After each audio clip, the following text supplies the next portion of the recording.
Welcome to our channel. Today we how to disable tracking links in Bitly, detailed guide step by step clearly. To disable tracking links in Bitly, start by logging into your Bitly account. Once you're logged in, navigate to the Settings tab on the left-hand side of the dashboard.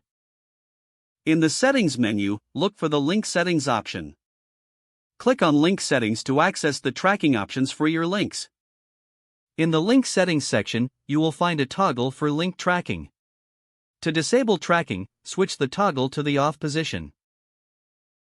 After adjusting the tracking settings, scroll down to find the Save Changes button. Click Save Changes to ensure your settings are updated. Now, return to your main dashboard to create a new link.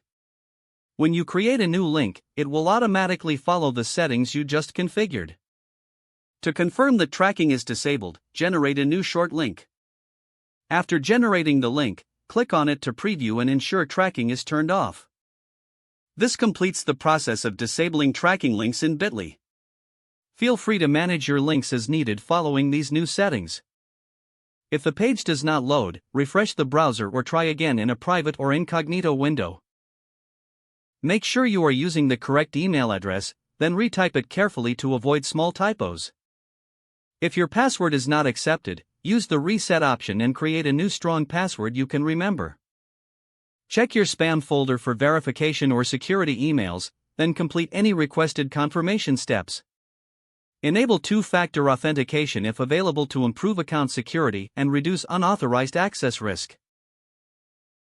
After signing in, review your profile details so your contact information and settings are accurate and current.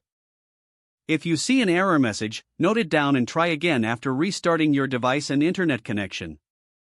Log out when you finish, especially on shared devices, to keep your account and payment information secure. If the page does not load, refresh the browser or try again in a private or incognito window. Make sure you are using the correct email address, then retype it carefully to avoid small typos. If your password is not accepted, use the reset option and create a new strong password you can remember. Check your spam folder for verification or security emails, then complete any requested confirmation steps.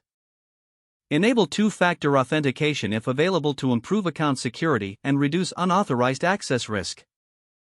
After signing in, review your profile details so your contact information and settings are accurate and current. Don't forget to like this video and subscribe to our channel for more step-by-step tech guides.